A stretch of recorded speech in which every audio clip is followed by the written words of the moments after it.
Y hoy en la gran tertulia de la economía nos acompaña Dolores González Pastor, es directiva de Asuntos Públicos Corporativos. ¿Qué tal, Dolores? Buenos días, feliz lunes. Feliz lunes, buena semana, muy contenta de estar aquí. A ver si es posible que sea un buen lunes, que esta semana nos traiga cosas buenas, porque agitación ya la tenemos de serie. Nos acompaña Manuel Moreu, es expresidente del Instituto de la Ingeniería de España. ¿Qué tal, Manuel? ¿Cómo estás? Buenos días. Nos contentamos con que haya alguna noticia buena, ¿eh? Siempre podemos darle un foco positivo a cada cosa que sucede, ¿no? Y Guillermo de Haro, el vicedecano del University. ¿Cómo estás, Guillermo? Buenos días. Pues muy bien, aquí disfrutando de la lluvia y esperando que escampe. Pues también. La lluvia, ojo con las inundaciones que preocupan en buena parte de España. La parte buena es como los embalses están llenándose, ¿verdad? Como hacía muchísimo tiempo. Eso es buena noticia. Y luego en la actualidad, pues no sé si preguntamos a nuestros oyentes con qué historia de todas las que hemos contado esta mañana se quedan, estoy casi seguro que me dirían ahora mismo, pues con lo de los coches voladores y los humanoides, que una empresa china, Xpeng, ahora mismo disparada en la bolsa de Hong Kong, con la bolsa de Hong Kong cayendo, esta empresa está disparada después de anunciar que el año que viene ya entra en producción masiva los vehículos voladores. ¿Pero por dónde van a volar? ¿Dónde los van a vender? ¿Qué significa esto a efectos reales? Porque claro, nos fijamos en una anécdota, pero esto está hablándonos de algo más que de la anécdota, ¿no? Sí, yo lo estaba escuchando esta mañana y lo primero que he pensado es, ostras, la que se viene de regulación del espacio que ahora mismo está más o menos controlado, ¿no? O sea, bueno, pensemos, sucedió con el tema de los drones, que al principio pues cualquiera podía tener un dron y volarlo y luego pues empezaron a controlar un poco lo que se podía hacer con un dron, lo que no.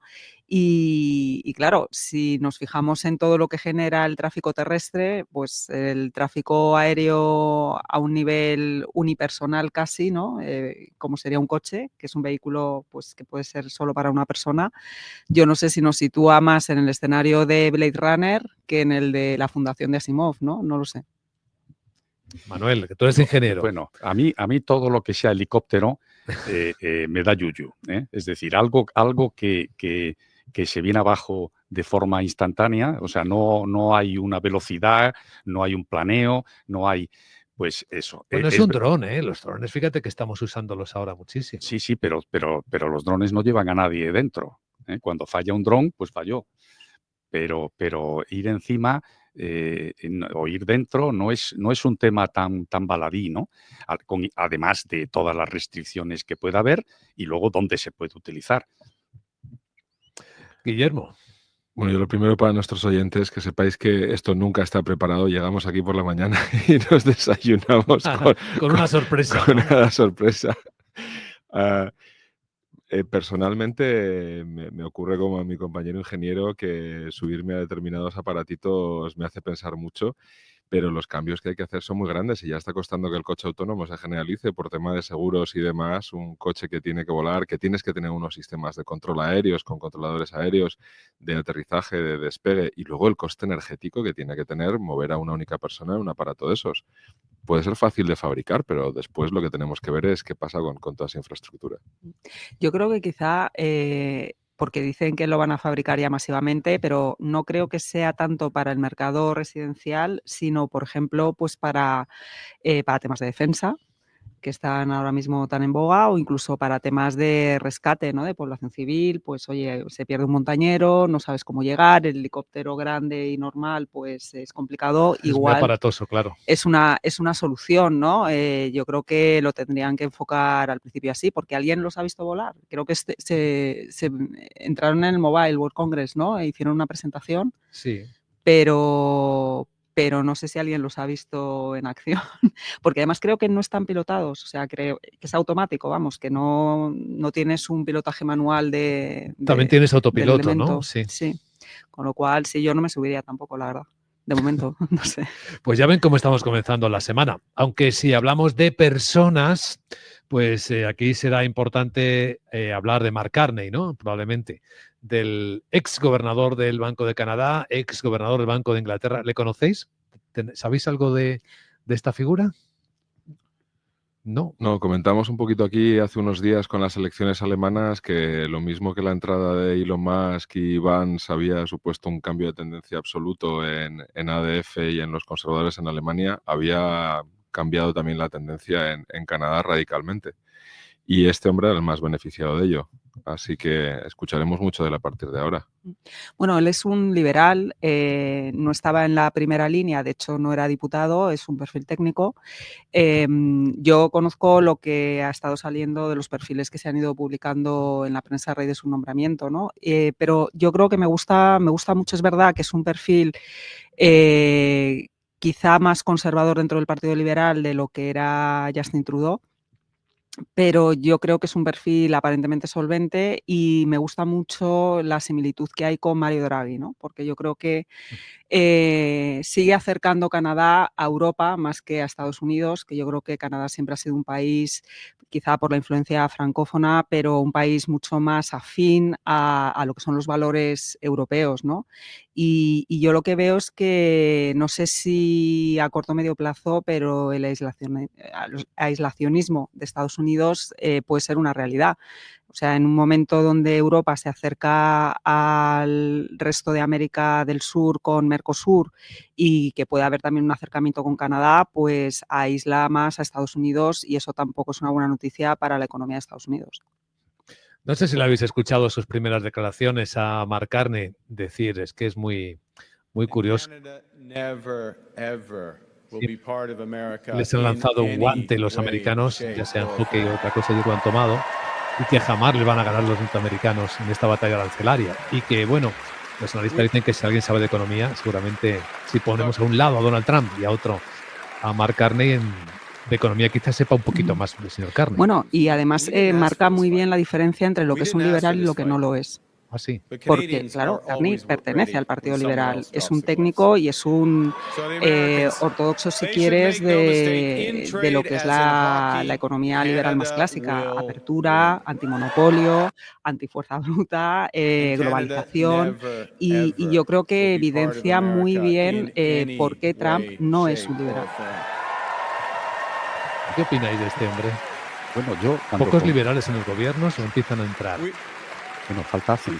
Pero yo cuando se comparan dos personas, una que piensa con el hígado, pues obviamente, con independencia de la economía que sepa, que sabrá, pero las decisiones el hígado no las debe tomar nunca. Entonces, yo creo que es verdad que todo lo que dice luego a lo mejor no se ejecuta, ¿no? Porque tenga asesores que pongan frenos, o en privado, ¿no? En público no le pone freno a absolutamente nadie, ¿no? Pero estamos comparando un economista con alguien que no utiliza la cabeza.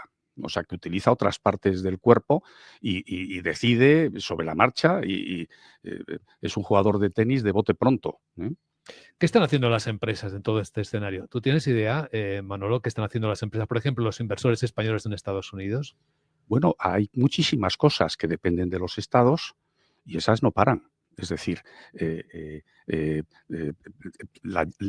el gobierno central llega donde llega y puede parar muchas cosas y puede complicar muchas cosas, ¿no? Pero las inversiones en Estados Unidos, por ejemplo, de electrificación, van adelante porque las necesitan y saben que las necesitan, ¿no? Hay renovables, muchas renovables que dependen de los estados y esas no paran. Es decir, es un mare magnum donde sí, efectivamente hay cosas que más que parar se demoran. Se demoran a la espera de qué ocurre, pero eso es lo sensato en cualquier actividad empresarial.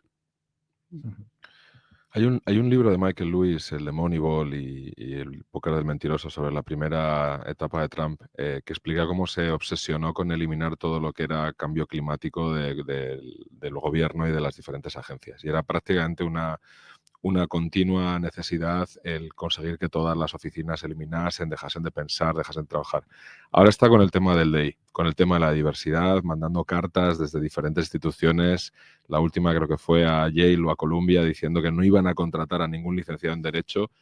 Entonces, está más preocupado por estas cosas que son populistas que realmente por otras cosas del día a día que puede ser por donde acabe teniendo problemas. Ya ha tenido un leñazo de popularidad importante. Y va con esos bandazos, ve que cae de popularidad, cambia de opinión o lo tapa mientras intenta hacerlo por detrás, etcétera. Y en el caso de Canadá, es cierto que Canadá puede sufrir mucho con unos aranceles muy grandes, pero Estados Unidos o determinadas regiones de Estados Unidos también. Y entrar en guerras arancelarias nunca ha sido bueno históricamente. Sí, entre los aranceles que Canadá impone a Estados Unidos están a las exportaciones canadienses de electricidad. No perdamos de vista Que es una potencia que es una hidroeléctrica, potencia, sobre todo para todo el absolutamente. norte de Estados Unidos, mucha electricidad está producida en Donde hay Canadá. industria, por cierto, en Estados Unidos. Efectivamente, la industria de Estados Unidos. Y eso le toca directamente en el punto más sensible a Donald Trump. Sí, yo creo que respondiendo un poco a la pregunta y totalmente de acuerdo con Manolo sobre que el tema de las renovables no va a parar, lo que se está haciendo es modular, o sea, había una confianza en que el famoso IRA, que era el plan de incentivos fiscales para todo el desarrollo de renovables, Trump ha dicho que se cortan esas subvenciones, con lo cual yo creo que las empresas que apostaban y que van a seguir apostando por las renovables en Estados Unidos, lo que van a hacer es un poco modular los planes que tenían, teniendo en cuenta que las ayudas no van a venir, pero no pueden renunciar a invertir ahí porque a la vez Trump les pide inversión en Estados Unidos y demostración de que generan riqueza dentro de Estados Unidos. Y luego, pues pensemos en un estado como Texas, que hace igual 40 o 50 años era el estado del petróleo por excelencia, ahora mismo se le conoce como el estado solar. Y de hecho, y lo hemos comentado alguna vez en la tertulia, el famoso anuncio que hizo el día 2 de Stargate, de los centros de datos y de la inteligencia artificial en Estados Unidos, creo que fue al día siguiente cuando el propio consorcio dijo que la electricidad para sus centros de datos iba a venir de fotovoltaica. Entonces, hay muchas contradicciones en Trump y yo estuve en una presentación de análisis de mercados y hacían una comparativa muy interesante entre lo que fue el primer mandato de Trump y lo que podía ser este. Y el primer mandato de Trump, y parece que se está replicando el patrón, es una contracción de la economía americana, una devaluación del dólar y un momento pues de shock hasta que quizá Trump recapacita, ¿no? Y entonces empieza a hacer caso a los asesores que de momento parece que sí que están demasiado callados, ¿no? Y con el tema de los aranceles y con la relación con Zelensky lo estamos viendo, o sea, lo estábamos comentando al principio de la tertulia, que casi parece que el que más está recogiendo cable después del bochornoso encerrona que le hicieron a Zelensky es más Estados Unidos y Trump que el propio Zelensky, que ahora tiene la ayuda de China, ¿no? De repente, pues... Bueno, el blackout de la información, eso de alguna forma fue un golpe muy bajo, y ha sido después del encuentro. Es decir, eso es muy serio, ¿no? Porque eso no cuesta. Es decir, eso la información la tienes. Y afecta a toda Europa. La recolectas y la tienes y la puedes dar o no dar sin coste alguno. Entonces, es muy duro decir, cuando estás negociando, decir, oye, y ahora te apago la luz y dejo que los rusos te machaquen más y además justifico el ataque porque es lo que haría cualquiera en esas circunstancias, ¿no? Pues fíjate, Manolo, que al borde, al pie de las escalerillas de su avión ha hecho un comentario Donald Trump muy extraño de esta manera en la que habla él. Ha dicho que casi se ha levantado la suspensión de intercambio de información de inteligencia con Ucrania. Casi se ha levantado. Recogiendo cable. Es que... Pues me alegro que lo haga. Hombre, es que afecta a toda Europa, ¿eh? O sea, un blackout de informativo en Ucrania... Sí, pero aquí Europa, salvo fundamentalmente Starmer, que es el que yo creo que tiene la cabeza en los hombros y está actuando como tiene que actuar, lo que tendría que estar haciendo Europa y por supuesto España es estar enviando ya los equipos que necesita Ucrania para la guerra. Es decir, nuestros drones, nuestros carros de combate, nuestros vehículos blindados, nuestros misiles, los Patriot que hacen en Turquía, que los manden a Ucrania de una vez, e incluso nuestros aviones, es decir, que ya lo saben tripular. Entonces, de alguna manera, y luego compramos más, con lo cual cumplimos el 2% y el 3%. Es decir, poner en marcha las cuotas que necesitamos de defensa, pues es inmediato. Es decir, yo mando los equipos, la mitad de los drones, la mitad de la munición, la mitad de las unidades de artillería, e inmediatamente empiezo a comprar y pienso cómo puedo fabricarlo aquí, cómo puedo aumentar el contenido español y europeo, pues para no tener tanta dependencia del exterior. Y eso es inmediato. Pero lo que no entiendo es, el Reino Unido ha dicho, yo mando misiles inmediatamente, 5.000 misiles. Bueno, inmediatamente no dice lo que los empieza a fabricar. Me imagino que los empieza a fabricar para su stock y mandará los que tiene. Pero eso no he oído a nadie más decirlo. Francia dice, yo mando las bombas nucleares. Digo, no, si todavía no estamos en esa. Yo pongo la idea de que las bombas nucleares francesas pueden ser el paraguas nuclear de la Unión Europea, bajo un acuerdo mayor. Y las inglesas. Y las inglesas. Starmer no ha dicho nada de eso, ¿no? Bueno, pero es que es un tema que yo creo que no se debe tocar. Es complicado. El modelo de disuasión nuclear se basaba en otros preceptos y por eso los americanos tenían también ojivas en Europa, que fue parte del conflicto en su momento. De todos modos, la confianza que tú generas con socios, yo creo que esto se ha roto, independientemente de que ahora mismo Estados Unidos recoja cable o no. Vamos a un mundo totalmente distinto y muchos de los preceptos que teníamos como fijos ya no funcionan. Y el mayor problema que yo veo en la Unión Europea, relacionado un poco con lo que comentabas, es el liderazgo. Y bueno, pues quizá algunos sí que han asumido ese liderazgo de una manera más rotunda y más clara, pero en otros casos seguimos con las declaraciones más que los hechos. Yo insisto, lo comenté el otro día, en el papel que tiene por delante Alemania, ¿no? Y con este cambio de gobierno y lo que se le va a pedir de recuperar un poco liderazgo o coliderazgo, por lo menos con Francia, con Starmer, que es verdad que a pesar de estar fuera de la Unión Europea, se arrepienten mucho y bueno, pues está también arrimando el hombro. Y respecto a ¿por qué no mandamos todo a Ucrania y tal? O sea, yo creo que no tiene la misma posición países que estamos en el sur de Europa con una frontera con determinados países y con un riesgo hacia el sur que países como Reino Unido que están más al norte y están más aislados, ¿no? Yo creo que también hay una prudencia de decir, oye, es que si mandamos todo hacia el norte queda desatendido todo el flanco sur, que es muy importante y que están pasando muchas cosas en África de las que no nos estamos enterando. Sí.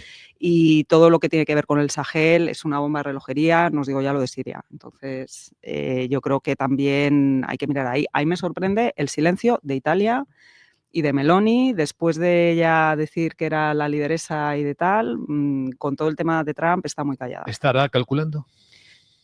Bueno, o está midiendo sus intervenciones porque le puede salpicar de un modo u otro, no sé. No parece sencilla la escena a la que nos enfrentamos. Hoy los ministros de Economía del Eurogrupo van a ser los ministros de la guerra, van a ver de dónde se saca el dinero para financiar todo esto. Y claro, hay una discusión abierta en Europa. Emitimos deuda, destinamos gasto social a rearmar al viejo continente. Y hay una cosa muy curiosa. La semana pasada preguntamos a nuestros oyentes y espectadores qué percepción tenían del riesgo. Rusia es una amenaza para Europa, como dice Macron. ¿Lo siente así la gente? Y 2/3 de nuestros espectadores y oyentes dijeron que no lo percibían así. 1/3 sí. Está lejos, ¿no? O sea, si estuviéramos en Polonia o en Finlandia o en Rumanía, ya te digo yo que cambiaría la percepción, pero bueno. Sí, a ver, yo creo, o sea, el dilema del aumento del presupuesto en defensa viene de si se mutualiza ese incremento que necesita invertir Europa en defensa o se distribuye entre los estados contra sus propios presupuestos nacionales, ¿no? A un tipo de porcentaje objetivo. Claro. Claro, y fuera del objetivo de deuda comunitaria y todo esto. Pero bueno, es que al final la necesidad hace virtud. A ver si resulta que al final los bonos europeos, los eurobonos famosos que desde la época de la crisis estaban sobre la mesa, no va a venir sino por la necesidad de un tema de defensa, que detrás viene un tema de energía y que detrás vendrá un tema de telecomunicaciones. O sea, los grandes sectores energéticos que necesitan tener un mercado interior único de verdad en Europa va a venir quizá por la necesidad y arrastrados por todo el tema geopolítico y de defensa. Fíjate que empezamos por la economía y los mercados. No lo hemos cerrado, el mercado de capitales sigue como está. Y resulta que va a ser ahora lo de la guerra lo que una a la Unión Europea. Guillermo. Quizá sí o quizá no.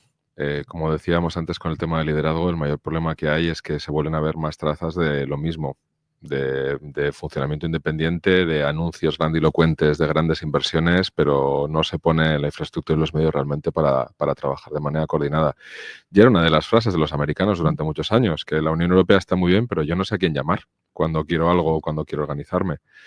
Entonces, ese es el primer cambio que tiene que haber en Europa. Hemos renunciado a gran parte de la industrialización, hemos renunciado a la defensa durante muchos años y volver a montar todo eso no es sencillo y sobre todo en algo que es crítico, que es la parte de inteligencia y la parte de activos en el terreno, de los espías de toda la vida y de los perfiles diplomáticos, que la diplomacia también es muy importante.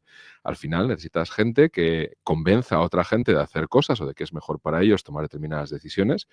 Y Rusia tiene mucha gente así, para lo bueno y para lo malo. Estados Unidos, Israel son países que han trabajado y nunca han dejado de hacer esto. Y bueno, pues otros países han renunciado a ello. Y eso no es sencillo de volver a hacer, crecer, de volver a construir.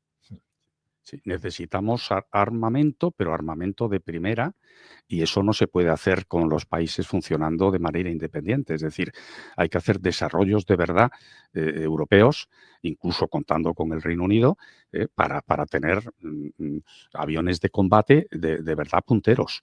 El EFA, pues al final Francia se quedó fuera con su Rafale. Bueno, pues habrá que intentar que la siguiente unidad pues estén todos, de manera que sea un avión realmente de primera línea.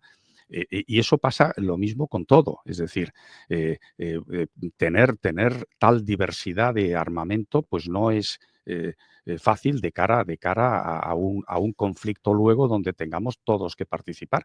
Por mucho que la OTAN tiene sus maniobras, hace sus ejercicios, intercambian todo, la información, las comunicaciones, todo eso, pero luego la realidad necesita muchísimas piezas de recambio y no puedes tener tal diversidad de equipos, ¿no? Aquí el desafío geoestratégico es muy interesante de observar porque, claro, Estados Unidos ahora se desconecta en parte de la OTAN como principal socio financiero pagando el gasto, pero es que a la hora de la verdad 2/3 de todas las armas, de todo el armamento europeo viene de Estados Unidos. Es decir, sigue siendo una enorme la dependencia de la industria europea de Estados Unidos. O sea que de una manera o de otra los europeos hasta ahora pagaban las armas o pagaban el acompañamiento con este mercado cautivo que sigue estando ahí, ¿no? Sí. Sí, y con todo, fíjate que sí que tenemos un consorcio que más o menos funciona en la europea y que puede competir con Estados Unidos, como es el de la aviación, ¿no? Con un consorcio como Airbus, que en muchos aspectos es más competitivo y gana más concursos y tiene más negocio que Boeing, que se quedó un poco atrás. Cierto, es Es industrialmente un hay duopolio. otro caso como Airbus que sea competitivo en Europa contra Estados Unidos. Fíjate, es que esa es la punta de lanza, o sea, y ese es un poco, yo creo que el modelo a seguir con todas las ineficiencias que pueda tener Airbus, que las tiene, pero que es un ejemplo del camino a seguir, ¿no? Y habrá más consorcios que no estén dentro del ámbito de la defensa que vendrán detrás porque lo necesita, o sea, necesitamos defensa, energía, telecomunicaciones, con todo lo que implica lo digital que también está dentro y un mercado interior de verdad. Y comunicación. El tema de la propaganda y el control de los medios de comunicación está siendo muy importante y dos o tres de los grandes países del mundo lo tienen muy bajo control y nosotros estamos de nuevo en el otro lado. Ahora mismo, ¿quién controla la información? Rusia, China y Estados Unidos, ¿no? Esos tres países. TikTok, X Twitter y Rusia, bueno, tiene su propio sistema de propaganda y desinformación. Y no hay nadie más. Es complicado entrar ahí, hemos dejado que eso entrase ahí. Los contenidos de TikTok, por ejemplo, que tú ves en China son contenidos totalmente educativos, no tienen nada que ver con los contenidos que nosotros vemos aquí en Europa o en Estados Unidos. Desde que Elon Musk compró Twitter, la capacidad y la influencia que tiene, algo de la que ya os habló con Cambridge Analytica y con el impacto para influir en elecciones y lo que puede estar ocurriendo por detrás o no. Y en Europa no tenemos tampoco ni un campeón ni una cohesión a nivel de comunicación en ese sentido, más allá de nuevo de los mensajes de los miembros de la Unión Europea. Y no se le espera. Eso es lo peor, ¿no? Sí. Hay un vacío. Y también es lo peor pensar en que no hay alianzas posibles, ¿no? Con ninguno de los actores. No ahora con Estados Unidos, que parece ir por libre, impensable con Rusia. ¿Y qué pasaría con China? Si la Unión Europea buscara alianzas industriales de algún tipo con China. Bueno, de algún modo, parte de ese recoger cable de Donald Trump con Europa a ratos, creo que viene de que realmente ha habido declaraciones desde Europa, von der Leyen, etcétera, de, pues si usted no nos quiere, quizá tengamos que mirar a China. Y al final no olvidemos que Rusia está en medio y este amor-odio que tiene Trump con Putin viene un poco de prefiero que estés conmigo a que estés con China. Sí. Y es un poco la moneda de cambio, o sea, realmente Rusia está en medio y los chinos necesitan a Rusia pues en un montón de temas de materias primas, energía, etcétera. Pero Estados Unidos se acerca a Rusia para no dejársela 100% a China, ¿no? Y Europa estamos ahí. Pues fijaos que uno de los matices interesantes de las noticias de hoy es que Rusia también ha aplicado una subida de aranceles a China, a los vehículos chinos, que importa, porque están inundándole el mercado de vehículos baratos muy competitivos. Rusia a China. La gran tertulia de la economía, matices importantes a tener en cuenta hoy con Guillermo de Haro, con Manuel Moreo y con Dolores González Pastor. Gracias por acompañarnos. Nada, Gracias, Luis. buena semana. Buen día.